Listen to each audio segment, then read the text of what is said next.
কথা ক্লিয়ার? কথা ক্লিয়ার? আমি আজিজুল ইসলাম শিবগঞ্জে নতুন আসিনি, নতুন এখানে মাহফিল করে পালাই যাচ্ছি না। এখনো 2টা-3টা মাহফিল আমার এই শিবগঞ্জে আছে। আমি চ্যালেঞ্জ করে গেলাম, তুমি যদি বৈধ ভাইয়ের সন্তান হও চ্যালেঞ্জ গ্রহণ করো। একটা বক্তৃতা দেখাও আমার, একটা বক্তৃতা দেখাও আমার, যে অমুক মৌলবী অমুক হুজুর বলেছে অমুক দলের ভোট দিলে জান্নাতে যাওয়া যাবে, একটা বক্তব্য আমার দেখাও। হ্যাঁ, কিছু কিছু লোক যদি ভুল বক্তব্য দিয়ে থাকে তাহলে তারা কোন দলের লোক সেটা আগে বোঝো। সেদিন ঢাকায় নাই নরসিংদীতে একজন টুপি মাথায় দিয়ে, মুখী দাড়িওয়ালা টুপি মাথায় দিয়ে বলতেছে যে আমি আগে জামাত ইসলাম করতাম, এখন আর জামাত ইসলাম করবো না, কারণ জামাত ইসলাম একটা মোনাফেক। এই শোনেন তো, বলে চলে যাওয়ার পরে সাংবাদিকরা তার যে জিজ্ঞেস করতে, ভাই আপনি জামাত ইসলামের কোন পদে ছিলেন? তো বলতেছে আমি কোনো পদে টদে না। তা আপনি জামাত ইসলামে কতদিন ঢুকেছেন? কয় কোনোদিন ঢুকিনি। কয় জামাত ইসলাম আপনি কোনোদিন রিপোর্ট পূরণ করেছেন? কয় ও আমি বুঝি না।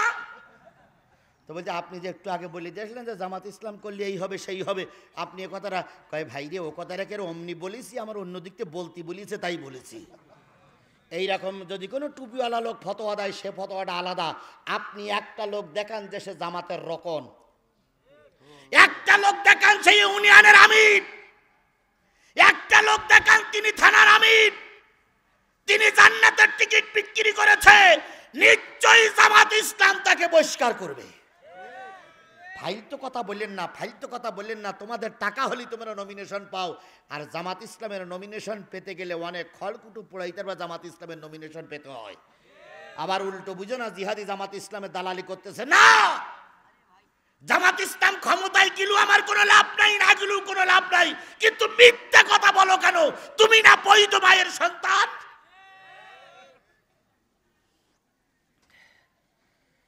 কথা খুব খারাপ লাগতেছে। এর সেই ভালো কথা আমি আর এখন বলতে পারবো না। আমলিগ ক্ষমতায় থাকলে আর একটু কঠিন করে বলতাম, কিন্তু এখন আমরা বলবো কার বিরুদ্ধে? যাদের বিরুদ্ধে বলি তারাই একসঙ্গে মামলার আসামি, এই জন্য একসঙ্গে জেলখানা পাঠি, এই জন্য কারোর বিরুদ্ধে কিছু বলা যায় না, শুধু চলতি হয় চলতি হয় চলতি। এই জন্য আবুদুর আব্বাকুম, সকল ক্ষেত্রে গোলামি করব কার? আরো জোরে বলেন, গোলামি করব কার? রাস্তায় চলবো গোলামি চলবে কার? জাতীয় সংসদে যাব গোলামি চলবে কার? ভোট কেন্দ্রের ভিতরে যাব গোলামি চলবে কার? মসজিদে যাব গোলামি চলবে কার? কোরআনের মাহফিল করতে এসেছি, শুনতে এসেছি, কোরআনের মাহফিল দিয়েছি, উদ্দেশ্য থাকবে গোলামি কার? তাহলে তুমি সফল কাম ওয়াফালুল খায়রা লাআল্লাকুম তুফলিহুন, ভালো ভালো কাজ করো, আশা করা যায় আল্লাহ পাক সফলতার দ্বার প্রান্তে পৌঁছায় দেবে। এখন কোনটা ভালো আর কোনটা মন্দ নিজে বুঝতে পারি না? পারি না? অবশ্যই পারি, অবশ্যই পারি, অবশ্যই পারি। মঞ্চে দাঁড়িয়ে কথা বলে যখন বাড়ি যাও, যে বাড়ি যেয়ে বলো আজকে আমি এই কথা বলেছি, স্ত্রীর বলো হুজুরদের বিরুদ্ধে আজকে এই কথাটা বলেছি, হুজুর স্ত্রী তখন বলবে আল্লাহ তোমার মৃত্যু দেয় না কে? মারে যেই বলবা মা আজকে মাহফিলের ময়দানে দাঁড়িয়ে এমন একটা কথা বলেছি, মা তখন বলবে আল্লাহ তোর মতন ছেলে আমি কেন পেটে ধারণ করেছিলাম, তুই মৃত্যু, তুই মৃত্যু, তুই মৃত্যু। ছেলে শুনে বাড়ি যেই বলে আব্বা তুই মাহফিলে দাঁড়াই এত বড় একটা মিথ্যে কথা বলতে পারলি আব্বা? তখন আব্বা ধমক দিয়ে বলে রাজনীতি করতে গেলে অনেক কিছু বলতে হয়। ছেলে তখন মনে মনে বলে আল্লাহ আমি যে কোন লোকের আব্বা বলে ডেকেছিলাম, আল্লাহ এ লোকের আব্বা বলে ডাকাছেই না ডাকা ভালো ছিল। খোঁজ নেন, খোঁজ নেন, খোঁজ নেন। আপনি যখন নিরিবিলি থাকেন সবার কাছে বসে বলেন যে আমি মুখ মাহফিলে এই কথাটা বলেছিলাম, ঠিক না বে ঠিক? দেখবেন যে লোকগুলো বলবে ঠিক বলেছেন সেই লোকগুলো আপনার চামচা, আর যারা প্রকৃতর একটু ইমান আছে তারা চুপ করে থাকবে, কারণ সামনাসামনি কথা বলে আবার চাবল খাওয়া লাগে, এই জন্য চুপ করে থাকবে। আর শেষে বলে যায় কি স্যার যা বলেন তা বলেন, এমন কিছু কথা বলেন না যাতে বিতর্ক সৃষ্টি হয়। বুঝে নেন ওগুলো সব ইসলামী দলের লোক, শুধু কিছু খাবার লোভে, খাবার লোভে, খাবার লোভে, খাবার লোভে ঘুর ঘুর ঘুর ঘুর ঘুর ঘুর করে ঘুরতেছে। ও জাগা মতন যেয়ে আপনার ওতে মারবে না, বোতলের ঘাড়ের পরে মারবে। তার জ্বলন্ত প্রমাণ ঢাকা ভার্সিটি, তার জ্বলন্ত প্রমাণ জাহাঙ্গীরনগর ভার্সিটি, তার জ্বলন্ত প্রমাণ রাজশাহী, চট্টগ্রাম। কথা বলেন, কথা বলেন, কথা বলেন। এই জন্য ওনারা এখন আগে কোনো ভোট চাচ্ছে না। ওনারা বলতেছে 5 তারিখের যে কি ভোট, ওটা কি ভোট না, গণভোট কিসের পক্ষে? জুলাই সনদ আগে চাচ্ছে না, কারণ জুলাই সনদ আগে পড়লি 90% আপনাদের বিরুদ্ধে। এই জন্য ওনারা চাচ্ছে যেদিন ওই ভোট সেদিন এই ভোট দেন দেন দেন। আমরাও বুঝি না, কিন্তু বুঝে শুনে যাব। ওখানে যদি আমরা ঠিক মতন জায়গায় মারবো, ইনশাল্লাহ ইনশাল্লাহ ইনশাল্লাহ ইনশাল্লাহ। ওয়াজাহিদু ফিল্লাহি হাক্কা জিহাদি, জিহাদির হক আদায় করে, জিহাদের হক আদায় করে জিহাদ করো। কারণ এই জিহাদির জন্য, জিহাদের জন্য আল্লাহ পাক তোমাদের তৈরি করেছে। তাহলে জিহাদ করা ফরজ না ওয়াজিব না সুন্নাত? কিসের বিপক্ষে? ছেলে আয়, ছেলে আয়, ছেলে ছেলে, দুইটা ছেলে আয়, বসেন বসেন।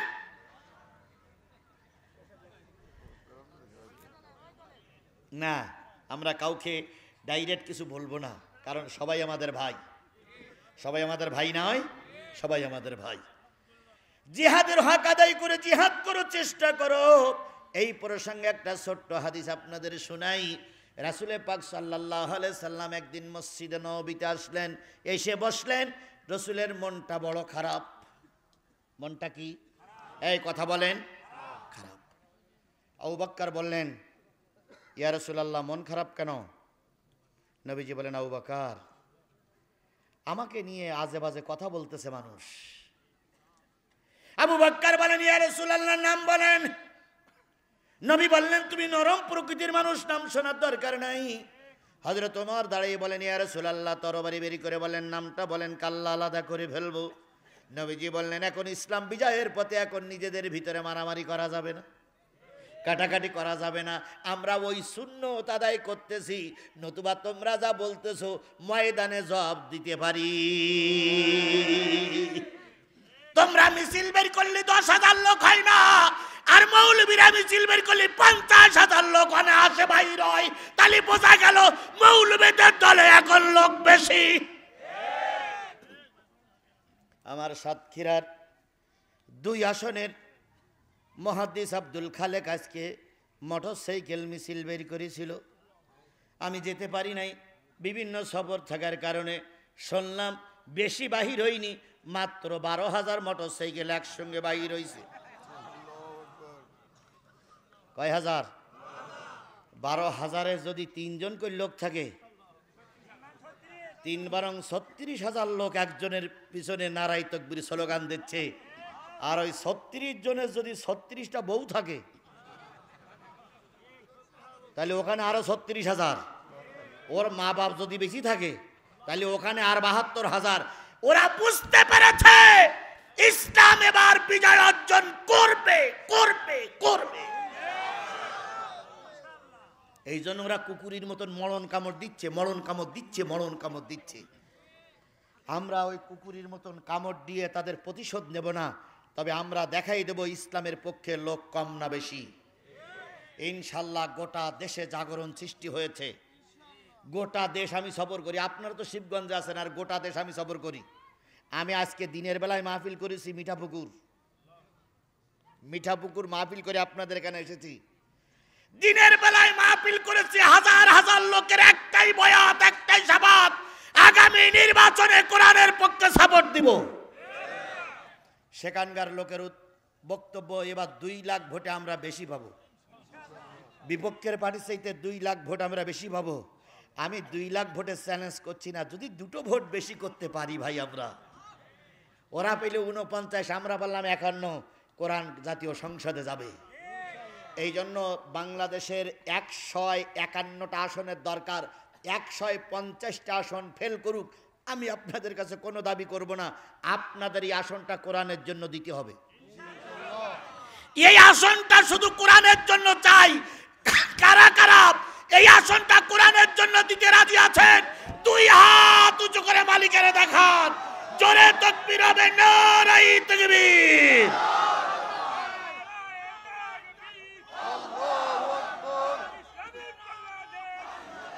কোন দলের স্লোগান না দেই, কোন দলের স্লোগান না দেই। ভাই এই করা লোক উঠলো কেন? আপনার ভোট দেওয়া লাগবে না, আপনি কোরআনের কথাটা শুনে যান। আমি আপনার ভোটে জাতীয় সংসদ নিয়ে যেতে চাচ্ছি না, আপনার ভোট শাহাদাতুজ্জামানকে দেওয়া লাগবে না। তবে একটা জিনিস মনে রাখেন, যারে ভোট দেবেন কিয়ামতের দিন তার সঙ্গে হয় বেহেশতে যাবেন না দোজখে যাবেন। এটা কোরআনে আছে।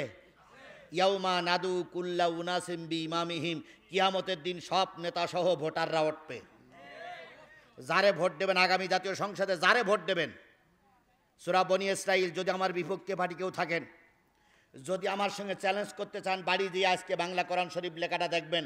সূরা বনী ইসরাইলের ৭১ নম্বর আয়াত। ইয়াউমা নাদু, ইয়াউমা মানে দিন, নাদু মানে ডাকা। ইয়াউমা নাদু কুল্লু মানে সকল অনুসারীদের, কুল্লু উনাসিম বিইমামিহিম, ইমাম সহ নেতা সহ কিয়ামতের দিন সকল কর্মীদের ডাকা হবে। সেদিন যদি তোমার নেতা জাহান্নামে যায়, তোমাকেও জাহান্নামে যাওয়া লাগবে। সেদিন যদি তোমার নেতা জান্নাতে যায়, তোমাকে জান্নাতে জান্নাত আল্লাহ দিয়ে দেবে। এবার তুমি আজকে রাত্রি দিয়ে শুয়ে একটু গবেষণা করে দেখো, 2 জন 3 জন 4 জন নেতা ভোটে দাঁড়াচ্ছে সামনে। এই 4 জন নেতার ভিতরে কোন লোকটা আল্লাহওয়ালা, কোন লোকটা নামাজি, কোন লোকের দলে নামাজি সংখ্যা বেশি? যদি গবেষণা করি মনে হয় শাহাদাতুজ্জামান ভালো লোক নাই, আপনার সাপোর্ট করা লাগবে না। আর যদি বিবেক বলে না শাহাদাতুজ্জামান একজন আল্লাহর ওলি মানুষ, তিনি নিশ্চয়ই আগের সংসদ সদস্য ছিল, কারোর পয়সা ফাঁকি দিয়ে খায়নি, তিনি দুর্নীতিগ্রস্ত নয়, তাহলে ভালো লোককে সাপোর্ট না দিয়ে যারে সাপোর্ট দেবা, সাদা কাগজে লিখে আমার কাছ থেকে সই করে নিয়ে যাও। কিয়ামতের দিন ওই লোকের সঙ্গে হয় জান্নাতে যাবা নাই জাহান্নামে যাবা, জান্নাতে যাবা নাই জাহান্নামে যাবা। কপাল যদি ভালো হয় ফিরে আসবা, যদি কপাল না ভালো হয়, রসুল আবু জেহেলকে দাওয়াত দিয়েছিল, হেদায়েত পাইনি। আবু জেহেল মার্কা কিছু লোক আছে, সর্বশেষ বলি যায়, হুজুর ভোটটা কারে দেবো? এতক্ষণ বললাম তা বুঝতে না, ভোট কারে দেবা, এখনো বগলে চুল উঠেনি। একদম ছাড়াই ফেলবো বলো, আমারে ভুল বুঝো না। আমি আওয়ামী লীগের সময় বলো যুদ্ধ করে বাঁচালো, আওয়ামী লীগের সময় কত যে গোপনে কাপানে যেতে হয়েছে, সেদিন ময়দান ছেড়ে দেয়নি। আর এখন সব আমাদের লোক, এখন ময়দান ছাড়ার প্রশ্নই ওঠে না। কত লাইট টিভাই যেতে হয়েছে, কত টুপি খুলে পকেটে পুড়ে রুমাল দিয়ে বেঁধে চলে যেতে হয়েছে, কত জামা খুলে গেঞ্জি গাইতে যেতে হয়েছে। তারপরেও কি ময়দানে কখনো ওদের পক্ষে কথা বলেছি আমি? তাহলে আজকে উল্টো বোঝেন কেন? উল্টো বোঝার কোনো সুযোগ নেই, সিধেটা বোঝেন, সত্যটা বোঝেন। আল্লাহর নবী মন খারাপ, মনে আছে তো? কোথায় বসলেন? মেম্বারের পর আবু বকর, ওমর, ওসমান, আলী সবাই মিলে বললেন, ইয়া রাসূলুল্লাহ, ঘরে যখন খাবার থাকে না, সন্তানগুলো যখন ক্ষুধার্ত হয়ে যায়, আমরা বাবা, আমাদের স্ত্রীরা, মা যখন খাবার জোগাড় করতে পারে না, তখন ছেলে মেয়েগুলো আপনার দরবারে পাঠিয়ে দিয়ে যায়। 2 দিন 3 দিন 4 দিন 5 দিন পরে মা বাবা কিছু খেজুর আর কিছু হালুয়া জোগাড় করে এসে বলে, বাজান রে বাড়ি আয়, হালুয়া রুটির ব্যবস্থা হয়েছে। তখন এই বাচ্চাগুলো মার গালে চুমা দেয়, বাবার গালে চুমো দিয়ে বলে, ও মা ফিরে যাও, রহমতের নবীর চেহারার দিকে তাকাই থাকলে পেটে ক্ষুধা থাকে না। হযরত আয়েশা বর্ণনা করেছেন, নবীজি যুদ্ধের ময়দান থেকে ফিরে আসতেন, পরনের কাপড়গুলো খুলে দিয়ে নবীজি শুয়ে পড়তেন। আমি কম্বল মুড়ি দিয়ে রসুলকে ঘুম পড়াই দিতাম, আর ঘরের ভিতরে লণ্ঠন জ্বালিয়ে জ্বালিয়ে রসুলের ছেঁড়া জামাগুলো সেলাই করতাম। এক সময় লণ্ঠনের তেল ফুরাই যেত, লণ্ঠনটা নিভে যেত, আমার অসতর্কতার কারণে হাতের থেকে সুচটা পড়ে যেত। তখনও পর্যন্ত রসুলের জামাগুলো সেলাই করে শেষ করা হয়নি। এবার আয়েশা বলেন, আমি দেখেছি যখন ঘরে অন্ধকার, আলো নাই, তখন মনের ভিতরে একটা কৌতূহল হতো, রসুলের চেহারার থেকে কাপড়টা সরাইয়া দাও। ওই চেহারার থেকে কাপড়টা সরাই দেওয়ার পরে যে আলো হয়েছে, ওই আলোয় আমি আমার হারানো সুচ খুঁজে পেয়েছি। সেই নবীর মনটা খারাপ, এসে বসলেন কিসের উপরে? ওয়াজ ভুলে গেলে তো চলবে না ভাই, আমি জিহাদ ফি সাবিলিল্লাহর কথা বলতেছি। বসলেন মেম্বারের পরে রসুলের মন কি? এবার সাহাবীগণ সবাই দাঁড়াই গেলেন। ইয়া রাসূলুল্লাহ, মন খারাপ কেন? নবীজি বলেন, ওমর রে, এই মদিনার একজন লোক আমাকে বলেছে আমি নাকি নারী লুবি, আমি নাকি অধিক নারীর পানি পিপাসু, আমি নাকি অধিক নারী নিয়ে পড়ে থাকি, সারা রাত নাকি নারীদের সঙ্গে ঘুর করি, আমি বহু বিবাহ করি, মানুষের কাছ থেকে চাঁদা নেই, চাঁদা নিয়ে টাকা নিয়ে আমি নারী নিয়ে পড়ে থাকি। এই কথাটা বলেছে মদিনার একজন ইহুদি লিডার, নাম তার কাব ইবনে আশরাফ। কি নাম? কাব ইবনে আশরাফ। আমার সাহাবী আজমাইন গুণ বলেন, ইয়া রাসূলুল্লাহ, অনুমতি দেন, রাত শেষ হওয়ার আগে তার কাল্লাটা আলাদা করে নিয়ে আসি। নবী বলেন, না না না না, দেখি কেউ এককভাবে পারে কিনা। হঠাৎ করে পিছন দিক থেকে একজন লোক দাঁড়িয়ে গেলেন, নাম তার মুহাম্মদ ইবনে মাসলামা। কি নাম? মুহাম্মদ ইবনে মাসলামা। মাথায় তেল নাই, পরনের কাপড় ভালো না। লোকটি দাঁড়াই বলেন, ইয়া রাসূলুল্লাহ, যদি অনুমতি দেন, আগামীকাল ফজরের রক্তের আগেই ওই লোকটার কাল্লা আপনার কাছে হাজির করব। নবীজি বললেন, ওই লোকটা কিন্তু একটা কবিলার রাষ্ট্রপতি, তার আছে পুলিশ বাহিনী, তার আছে বিজিবি, তার আছে প্রতিষ্ঠিত সেনাবাহিনী, তার আছে বডিগার্ড, সে যেখানে থাকে সংরক্ষিত ঘরে থাকে। তুমি কি পারবা? তুমি কি পারবা? তুমি কি পারবা? লোকটি বললেন, ইয়া রাসূলুল্লাহ, আমি গরিব মানুষ, খুব বেশি সম্পদ নেই, তবে আমার বুক ভরা আছে ঈমান, আল্লাহর পরে আছে 100% তাওয়াক্কুল। আপনি শুধু অনুমতি দেন, আমি আগামীকাল সকালের আগেই লোকটার কাল্লাইনে আপনার কাছে হাজির করব। নবীজি বললেন, তুমি আমার সামনে এসো। গরিব সাহাবী মুহাম্মদ ইবনে মাসলামা রাসূলের সামনে আসলেন। রাসূল বললেন, তুমি কোন বলে বলিয়ান হয়ে তার কাল্লা আনতে চাচ্ছ? তুমি কোন সাহস নিলে?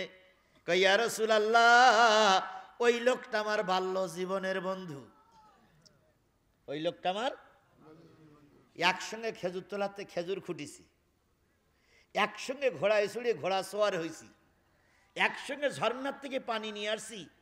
এখন তিনি ক্ষমতার বলে নেতা হয়ে গেছে, আর আমার পয়সা নাই, তাই আমি আপনার একজন গরিব সাহাবী। সুতরাং বন্ধুর পরিচয় দিলে মনে হয় সে ধরা দেবে, আর সেই ভাগেই মনে হয় ছাপ্পান ছাপ্পা। নবীজি বললেন, আমি তোমাকে অনুমতি দিলাম। লোকটি খুশি হলো, আলহামদুলিল্লাহ বলার পরে রাসূলের সামনে দাঁড়াই আছে। যাও যাও। লোকটি বলেন, ইয়া রাসূলুল্লাহ, যুদ্ধ করতে গেলে তরবারির প্রয়োজন, অস্ত্র ছাড়া যুদ্ধ করা যায় না, আমার তো অস্ত্র নাই। হযরতে ওসমান গনি রাদিয়াল্লাহু তাআলা আনহু বললেন, ইয়া রাসূলুল্লাহ, আমি এই লোকটার তরবারি আমার তরবারি দিয়ে দিলাম। যাও। দাঁড়াই আছে। কি যাও না কেন? কয়, ইয়া রাসূলুল্লাহ, আমি যখন ওখান থেকে উঠে আসতেছিলাম, দুইজন আল্লাহর বান্দা আপনার সাহাবী আমার হাত ধরে বলল, ভাই, তুই যদি যাওয়ার অনুমতি পাস, আমাদের দুইজনকে সঙ্গে নিয়ে যাস, একা একা যাস না, আমরা দুইজনও তোর সঙ্গী হতে চাই। জান্নাতে আমি একা যাব না তো ভাই। এই কথা বলেন, কথা বলেন।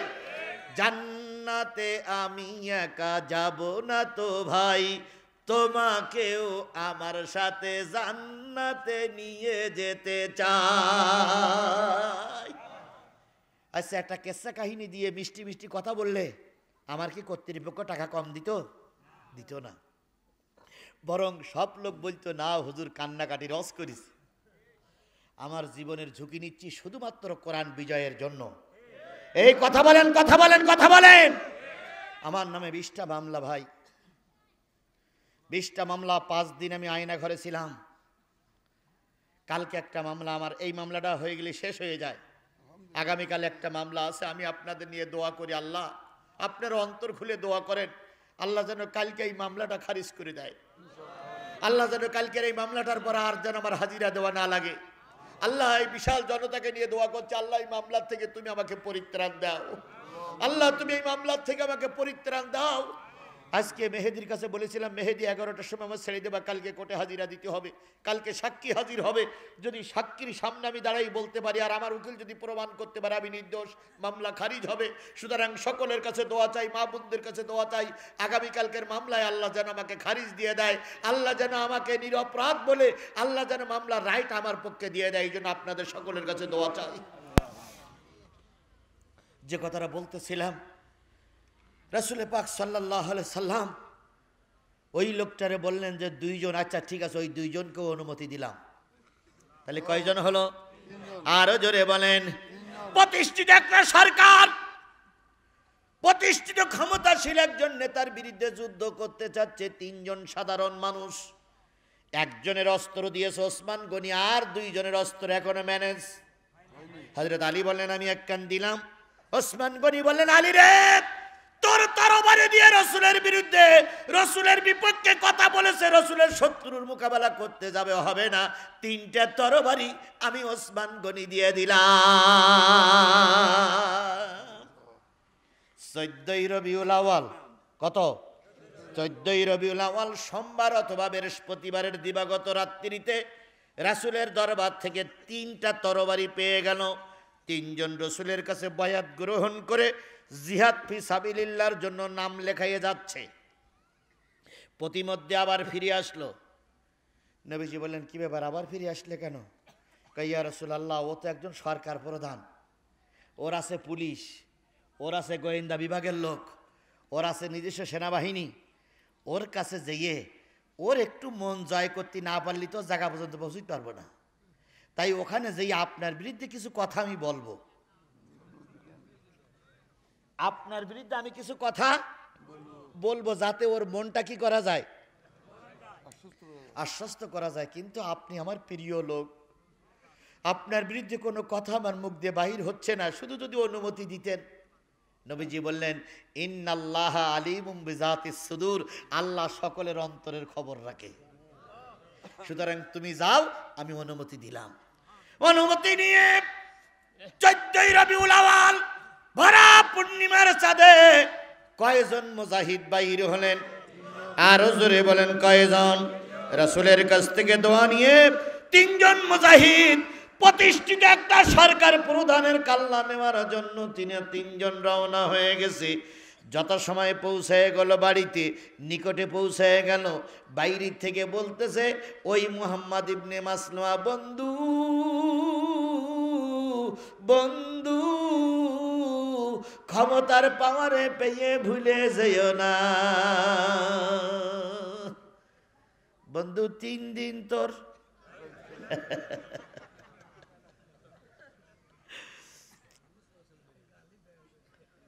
আছে না, আছে না, বন্ধু ভুলে যেও না। কাব ইবনে আশরাফ তখন ঘুম পড়ার জন্য শুয়ে পড়েছে। স্ত্রীর বলতেছে কেডা বন্ধু বন্ধু করে রে, এ কণ্ঠটা তো চেনা চেনা মনে হয়।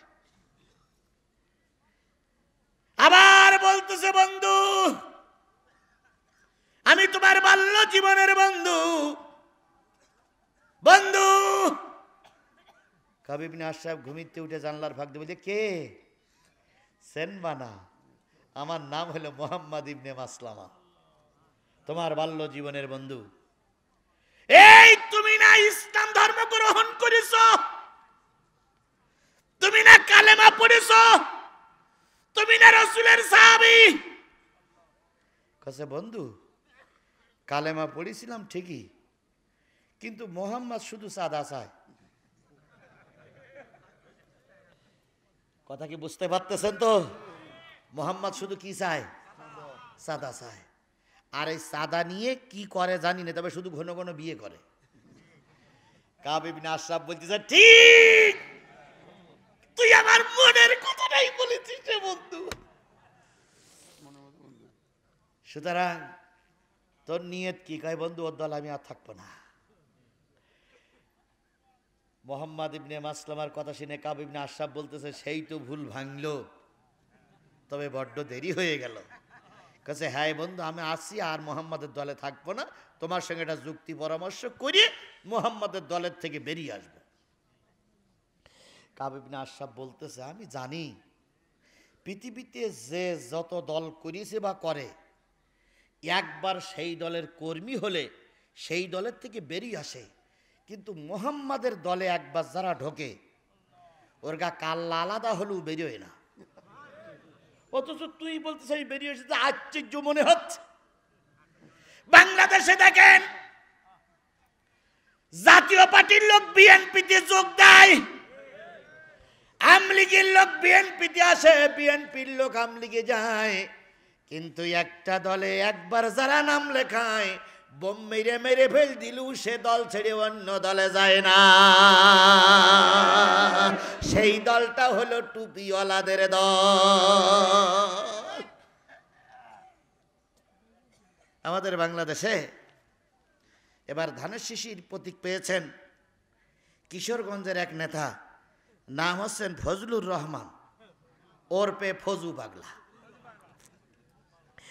উনি বলেছেন যদি বিএনপি সরকার গঠন করতে পারে, শেখ হাসিনার যে ফাঁসির রায় হয়েছে আর আওয়ামী লীগের বিরুদ্ধে যে রায় ঘোষণা করা হয়েছে সব রায় ওনারা তুলে নেবে, তার মানে শেখ হাসিনারও ওরা মাফ করে দেবে। আমি বলি ফজু পাগলা তোমার দলের থেকে সাসপেন্ড করেছিল, আর বিএনপির বলি এই পাগলের বাদ দাও, নতুবা তোমরা তো ডোববা, ও তো ডোববে আর তোমাদেরও ডুবাবে। সুতরাং এ দলের থেকে ও দলে এই ফজু পাগলা ছাত্র জীবন ছিল ছাত্রলীগ, এক সময় নৌকা প্রতীক নিয়ে ভোটে দাঁড়াইছিল, ফেল করেছিল, এক সময় নাঙ্গল নিয়ে দাঁড়াইয়ে ফেল করেছিল, এবার লেগেছে। তার মানে এরা যে কোনো দল করতে পারে ক্ষমতায় যাবার জন্য, কিন্তু বাংলাদেশে একটা দল কখনো পরিবর্তন হয় না, সেটা টুপিওয়ালাদের দল, টুপিওয়ালাদের দল, টুপিওয়ালাদের দল। এর কাছে যদি 100 বিঘে জমি লিখে দিচ্ছার, ও ঠিক ভোট কেন্দ্রে যাইয়ে এনসাফের প্রতীকের পরে সই মারবে। এরা কোনোদিন ঠেকান যাবে? এ 2000 টাকা বিক্রি হবে, অন্য দলের কর্মীরা বিক্রি হয়, এরা বিক্রির। কাব ইবনে আশরাফ একই কথা বলতেছে, সব দলের কর্মী বিক্রি হয় কিন্তু মোহাম্মদের দলের কর্মী বিক্রি হয় না। আমার তো বিশ্বাস হচ্ছে না যে তুই আমার দলে আসবি, কি কথাটা আমি ভুল শুনতেছি না তো? কাছে না বন্ধু, এইসো এইসো। কাব ইবনে আশরাফ বলতেছে তাহলে তুই আমার গেটে আয়। মোহাম্মদ ইবনে মাসলামা গেটে, কাব ইবনে আশরাফ নিচে নেমে আসতেছে, ওই 3 জন লোকরে আলিঙ্গন করবে।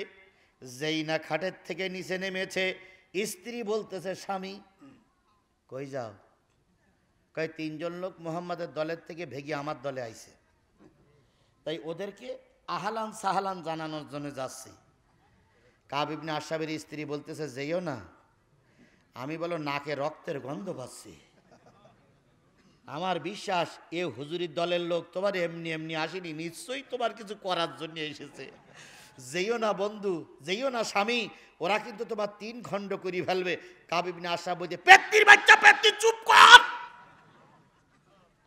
আমি সামনে নেতা হব। হুজুররা আইছে আমার দলে ভোগ করার জন্য, এখন যেও না পেত্নির বাচ্চা পেত্নি। তখন স্ত্রী বলতেছে আমার কথা শুনলে না, সোজা তুমি হবা, তবে মরার পরে। এখনো বড় বড় নেতাদের স্ত্রীরা রাতের বেলায় বলে যে বা স্বামী ওই দলে যেও না, জাহান্নামে যাওয়া লাগবে। এরাও কিন্তু ওই উত্তর দেয় পেত্নির বাচ্চা পেত্নি। বাড়ি বসে কি বুঝিস, এবার আমরাই ক্ষমতায়। স্ত্রী কয় সারা দেশের রিপোর্ট আমি মোবাইলে দেখি, ওরে হুজুরদের দলের লোক। আমার মনে বলতে এবার হুজুররা ক্ষমতায় যাবে। তখন দাঁত মুখ সিটকা সিটকি করে বলে বেশি যদি হুজুর হুজুর করি তোরও বলো তালাক দেবো। তাহলে ভালো কথাও এরা শুনতে চায় না। কথা বলেন, কথা বলেন, কথা বলেন। এই ফজু পাগলা বলতেছে যদি জামাত ক্ষমতায় না যেয়ে বিরোধী দলে যায়, তাহলে 6 মাসের ভিতরে বিএনপির তুলো ধনা ধুনিয়ে ফেলবে। এর গা ক্ষমতায় টিকতেও দেবে না। ফজু পাগলা, এ কথাটা তুমি ঠিক কথা বলিস, এ কথাটা তুমি ঠিক কথা বলিস, আগে যা বলিস ওগুলো ঠিক না, কিন্তু এটা ঠিক। আমরা টুপিওয়ালা যা ক্ষমতায় যাবার নিয়ত করেছি, যদি না যেতে পারি, বিরোধী দল আওয়ামী লীগ হবে না, জাতীয় পার্টিও হবে না, বিরোধী দল হবে টুপিওয়ালারা। অন্যায় কিছু করলে তুলো ধরা ধুনিয়ে ফেলবো। কথা ঠিক আছে না? আল্লাহ কবুল করুক। আমার 11টা পর্যন্ত সময় ছিল, 11টা 2 বেজে গেছে। তাহলে এইবার কি শেষ করে দেব ভাই? দেব না? তাহলে মেহেদি কই? মেহেদি বিপদে ফেলাইলে তুমি আমার কোটা হাজিরা দিক দেবা না। আচ্ছা, এই চাদরওয়ালা ভাই ভাই, আর 5 মিনিট দেবেন? 5 মিনিট দেবেন? তাহলে এতক্ষণ আমি কথাটা শেষ না করলে আপনারাই বলবেন, জাভেদ স্যার বলবেন যে হুজুররা কি বলে, ওয়াজ শেষ করে না, এরকম বলবেন না ভাই? এই জন্য কথাটা আমি শেষ করি, আমি যত সংক্ষেপে আনতে পারি। ভাই শোনেন, কাব ইবনে আশরাফ আসতেছে 3 জন বন্ধুর খোঁজে। মোহাম্মদ ইবনে মাসলামা বলতেছে, বন্ধু আমি কি একটু আগে তোমার ওখানে যাব? কাব ইবনে আশরাফ বলতেছে, যাবা তো, আমার স্ত্রী বলিছে রক্তের গন্ধ পাচ্ছে। তা তুমি আসো, কিন্তু আসার সময় তরবারি নিয়ে এসো না, তরবারিটা নিচে রেখে এসো। মোহাম্মদ ইবনে মাসলামা তরবারিটা নিচে রেখে উপরে চলে গেল। এবার যখন 2 বন্ধু কথা বলতেছে মোহাম্মদ ইবনে মাসলামা বলতেছে, বন্ধু তোমার চুলির থেকে আতরের গন্ধ বাইর হচ্ছে, সুগন্ধ বাইর হচ্ছে। কাব ইবনে আশরাফ বলতেছে, দেখিস তো আমি কত বড় নামী একজন নেতা, দামি আতর সারা পরি না। তালি বন্ধু আমার জামা একটু লাগাই নাই, লাগা লাগা লাগা রে লাগা, আলকাতরা লাগা। লাগাইছে। মাঝখানে এসে বলতেছে, বন্ধু জামাই লাগালাম কিন্তু লুঙ্গিতে লাগিনি। তাহলে আর একবার লাগা। চুলটা ছিল লম্বা। তৃতীয় ধাপে এসে এবার 3 জনের সঙ্গে দেখা। বলতেছে, বন্ধু তাহলে এখন বোঝাপড়া হোক। মোহাম্মদ ইবনে মাসলামা বলতেছে, বন্ধু আমাদের 150 টাকা দাও, নবীজির কাছে টাকা দিয়ে আমরা নবীজির দলের থেকে নাম কাটাই, তোমার দলের নাম লোক, আজকের থেকে তোমার দলের লোক। কাব ইবনে আশরাফ বলতেছে, এমনি এমনিতে আমি টাকা দেই না, তা তোরা তোরা জানিস, টাকা দিতে গেলে কিছু বন্ধক থোয়া লাগবে। কয় কি বন্ধক? কয় তোমাদের বউদের বন্ধক রাখো। কয় বন্ধু তুইও বুড়ো আমিও বুড়ো, এই বুড়ি মানুষ বন্ধক তুলি, ও তো তুই বাঁচতে দিবি না, তো তুই ও বউ থোয়া যাবে না, তাহলে তোমার মেয়েদের রাখো। মোহাম্মদ ইবনে মাসলামা বলছে, বলিস কি তুই 70 বছরের বুড়ো আর আমার 18 বছরের মেয়ে, তুই বলিস কি? কয় আমি তুই এই ধরনের নেতা। 70 বছরের বুড়ির কামড়ায়, বুড়োর কামড়ায় পাওয়া যায় 18 বছরের ছড়ি। কথা বলেন, কথা বলেন, কথা বলেন। এই সমস্ত নেতাদের চরিত্র খুব তাড়াতাড়ি ফুলের মতন পবিত্র হবে। বুঝে শুনে চলেন, বুঝে শুনে চলেন। স্ত্রী হবে না, মেয়েও হবে না, তাহলে কি হবে? কয় বন্ধু খুব যদি দাবি করো তরবারিগুলো রাখতে পারি। কয় তাই হোক। 3টে তরবারি রেখে কয় টাকা নেবে? 150 টাকা মোহাম্মদের কাছে দিয়ে দলের থেকে বেরিয়ে আসবে। আচ্ছা ঠিক আছে। 3 জনের সামনে এসে কাব ইবনে আশরাফ পকেটের থেকে টাকা বাহির করবে। মোহাম্মদ ইবনে মাসলামা পিছনে দাঁড়ায় আছে, সামনে 2 জন আছে বাঘের বাচ্চা। মোহাম্মদ ইবনে মাসলামা পিছন দিক থেকে বলতে, লাগারে লাগা, লাগারে লাগা, লাগারে লাগা, লাগারে। একজন নেত্রী দেখেছেন, এটা স্লোগান দিয়েছে, লাগারে লাগা, লাগারে লাগা, এই লাগারে লাগা, এই ডুবারে ডুবা। ওই মোহাম্মদ ইবনে মাসলামা বলছে, লাগারে লাগা, লাগারে লাগা, লাগারে লাগা। কি লাগা? আলকাতরা লাগা। 2 জন বাঘের বাচ্চা তরবারি নিয়ে মোহাম্মদ ইবনে মাসলামা পিছনের চুলগুলো ধরে রেখেছে, আল্লাহ রসুলের দুশমন বাঁচতে দেওয়া যাবে না। আর 2 জন কোপ মারা শুরু করলো, 3 খণ্ড হয়ে গেল। মোহাম্মদ ইবনে মাসলামা 3টে খণ্ড নিয়ে রসুলের দরবারে যাচ্ছে। আল্লাহ রাব্বুল আলামিনের নবী যখন সামনে গিয়ে হাজির, নবী এবার বলতেছে, মোহাম্মদ ইবনে মাসলামা তোমাদের দলকে আল্লাহ বিজয় দান করেছে। মোহাম্মদ মুহাম্মদ ইবনে মাসলামা বলেন, ইয়া রাসূলুল্লাহ, আপনি কি করে জানলেন আমরা বিজয় অর্জন করেছি? নবী বললেন, মুহাম্মদ ইবনে মাসলামা, যখন দোয়া নিয়ে এখান থেকে গিয়েছিলে, যতক্ষণ কাজ সাকসেসফুল করে না আসছো, ততক্ষণ আল্লাহ পাক জিবরাইলের মাধ্যমে ভিডিও করে আমারে দেখাচ্ছে। আফজালুল জিহাদ কালিমাতুল হক ইনদা সুলতানুন জায়ের, সবচেয়ে বড় জিহাদ হলো জালেম শাসকের সামনে সত্য কথা বলা। ও আমার জাতি, সেই মনোভাব নিয়ে আগামী দিনে জিহাদের তামান্না নিয়ে এই দেশে কোরআনের আইন প্রতিষ্ঠার জন্য কাজ করতে হবে। কারা কারা কোরআনের পক্ষে আছেন শেষবারের মতো একটু হাত উঁচু করে দেখাইয়া দেন।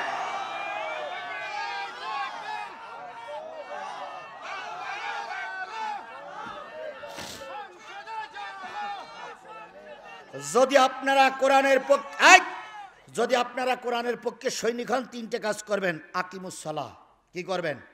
নামাজ আদায় করবেন। ওয়াতুজ যাকাত, পয়সা বেশি হবেন। আর ওয়াতাসিমু বিল্লাহ, সকলে মিলে আল্লাহর কোরআন প্রতিষ্ঠার জন্য আন্দোলন করবেন। পারবেন তো? পারবেন তো? আল্লাহ আমাদের সহায় হোক, আল্লাহ আমাদের কবুল করুক। এখনো সোলাগাড়িটা কোথায়? সোলাগাড়িতে আমার একটা মাহফিল আছে। সোলাগাড়িতে মাহফিল আছে, দিন তারিখটা মনে নাই, তবে যদি আপনারা শোনেন দয়া করে সেখানে যাবার জন্য চেষ্টা করবেন। আমি 3টা মাহফিল করেছি। একটা করেছি সিয়ালা সিতনপীর,